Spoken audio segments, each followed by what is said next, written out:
what I'm going to talk about today is my experience with the EU Civil Protection Team following the earthquake in Ecuador last year.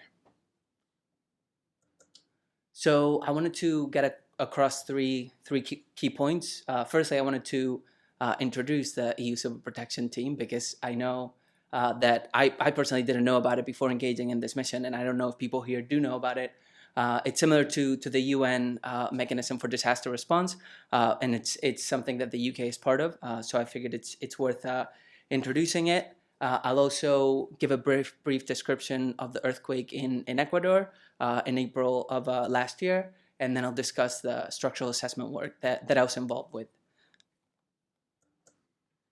So the EU Civil Protection Mechanism is effectively a coordinated method of providing civil protection. It's coordinated out of Brussels at the ERCC, or the Emergency Response Coordination Center.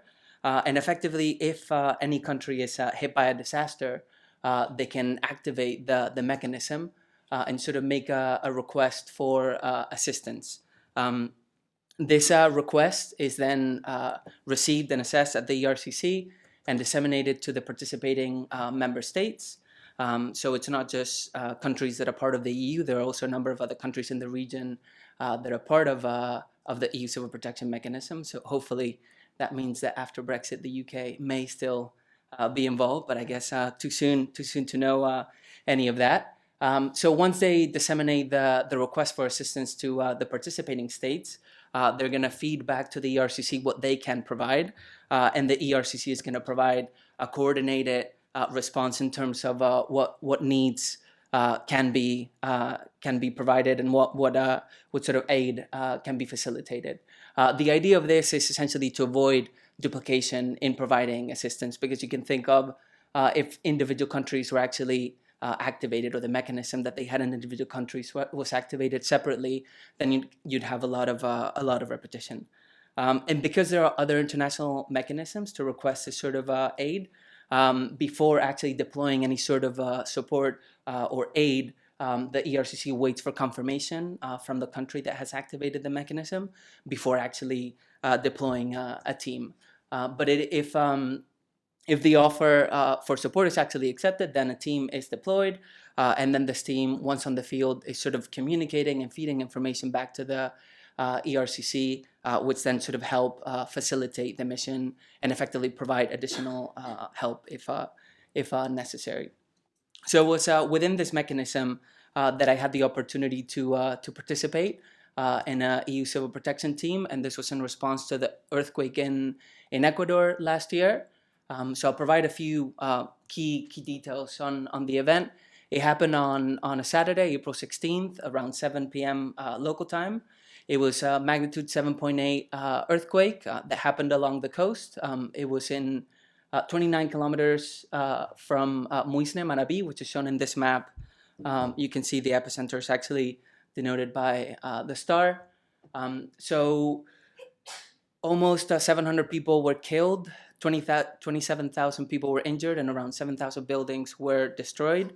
Actually, if you think of the magnitude of the event and the consequences, they're actually a lot different from Nepal. I think, Joshua, you mentioned that Nepal was also 7.8, and the actual figures that he provided are a lot more severe. So this kind of shows how, a same magnitude event happening in different parts of the world can have very, very different consequences. But nonetheless, there was still a situation that triggered international presence and support to the country, in this case Ecuador, and that's why we deployed an EU Civil Protection Team.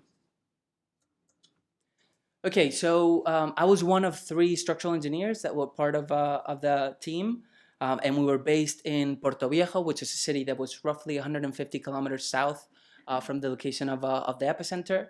There were a number of activities that we were involved with. I've listed some here. So we were coordinating with LIMA, which stands for the Local Emergency Management Agency, for those who are not familiar with the sort of terminology from disaster response. We were trying to adapt different methods for assessing damage to buildings and infrastructure, not just in terms of the language, because there are ample or plenty of methods that have been adopted and developed by other countries, but they're in a different language, and they also need to be adapted to the context in Ecuador. So the type of buildings that you see there, which may be different to some of the buildings that were in mind when the guidelines were developed. We also facilitated tasks to other teams. So with time, teams from other European countries that deployed on bilateral agreements, some of which are actually in the audience, came to also provide assistance. So with more teams on site, coordination is really important to ensure that you're not duplicating efforts again. And Joshua sort of hinted at this with the USAR, or Urban Search and Rescue efforts, which sort of happen beforehand. So part of the role of the EUCP team was to sort of help develop tasks for those teams that are arriving, so that they have work to do and can actually get going with offering support. Another aspect that I've listed here is the activation of Copernicus. So to try and obtain satellite imagery, particularly from areas that were pretty much in the dark, that we didn't know whether they had been severely affected and what the extent of the damage was. And also, lastly, Josh also hinted at this, but knowledge transfer. So we made sure to establish a system where in any team that was doing assessments on the field, even though we had international engineers, we also had locals in place, so that at the time, the international presence leaves, there's still knowledge in place to sort of repeat that exercise if necessary in the future. And these are just some images showing some of those coordination efforts, and the blue or the people in blue are those that are part of the team. So I'll discuss briefly the key type of assessment that we did related to the post-earthquake safety evaluation of the buildings. So this was predominantly a quick but thorough evaluation of the risks that the damage to the structure can pose on occupants, but also on surrounding areas. And effectively, what we were doing is tagging buildings as either green, yellow, or red. The purpose of a green tag was effectively to indicate that none of the damage actually posed a risk to occupants. So effectively, if your building was green tagged, you could actually go back home, or if there were businesses going on, those effectively could be reactivated. A yellow tag indicates that there are restrictions to the use of the building, and this is up to the actual team that's carrying out the inspections. I think the purpose of a yellow tag can be quite useful, particularly if you think of wanting to try to reactivate things, or giving people permission to reaccess their property, even if just temporarily, so that they can get access to some of their belongings, possessions, IDs, you name it. If you weren't home when the event happened, and then your building is damaged and you're not giving access to it, if you're not going to be able to do that in the long term, at least having access temporarily is something that can really help those affected. And there may be other cases in which there's a very clear distinction between what areas of the building are actually at risk, and then you can actually denote these in the tags and effectively communicate those occupants of what areas are safe and which ones are not. And then a red placard indicates that the building is unsafe for occupancy, but it doesn't necessarily mean that the building needs to be demolished. And this is something that actually was quite hard to communicate, because people who are affected by this just assume that if they have a red tag, that their building is going to be demolished, and this causes a lot of grief. So actually doing this work in the field, when you are dealing with those people who are going to be directly affected by some of the judgments and decisions that you're going to make, can be quite challenging. But something that I tried to point out, particularly when some buildings that were undamaged were red tagged, is that in many cases, for instance, if you think of a single story building which isn't affected by the earthquake, if that's adjacent to a multi-story building, say a 4 or 5 story building that's leaning over significantly, or has damage to components that are hanging and can effectively fall if there's an aftershock on the adjacent property, then that adjacent property needs to be tagged as red, even though it's not damaged. So these are things that, through the forum and in discussion, particularly with the people affected, you need to communicate so that people understand what the situation is, rather than jumping to conclusions, which was often the case if you didn't try and elaborate on why a certain building was tagged as red. So this type of tagging system is what we incorporated or applied in Puerto Viejo, which is the city where we did most of the work. You can see a sort of map of the city to the right. And a lot of the coordination and the monitoring of progress was done with GIS, which was actually really, really useful. The fact that the municipality had access to this database, because otherwise it would have been a lot harder to actually monitor progress and understand what we had done and hadn't done. So each one of these little dots in the map to the right indicates some of the assessments that we did as part of these rapid evaluations. And I'm just showing a sample building that represents one of those dots. These are other images of buildings that had been severely damaged. These are the ones that, like Josh mentioned, typically would make their way to newspapers because they do cause a lot more shock. But actually, even though there are a number of these images here, the majority of the buildings that we evaluated were not damaged to this extent.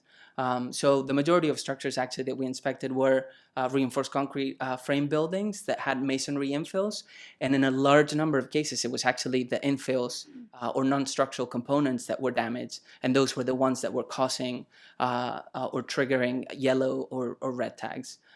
So I think even though this is what we kind of get to see in the media, Justice made a really good point that actually the situation once you're on the field, on the ground, can be quite different.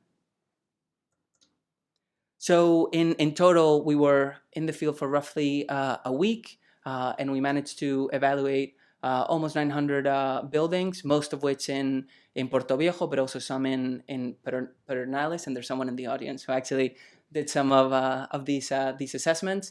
And this is showing a breakdown of the tags or the percentage of buildings that were tagged either green, yellow, or red.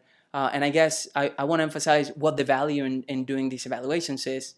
Particularly if you want to try and reactivate normality and get businesses up and running again and get people back into their homes, you could see that just by doing this sort of work within a week after the event, you can get a third of the population that has been affected potentially to go back and try and go back to life as usual. So there is a significant value, I think, in doing these things. And I guess I would also point out, as engineers, particularly if we're working in a very different setting, when doing these kinds of assessments, we want to be very, very conservative. And I think it's often important to understand the context in which you're doing these assessments, because if you do follow, I guess, code requirements per se, when you're doing some of these assessments and evaluations, you could effectively tag everything as red.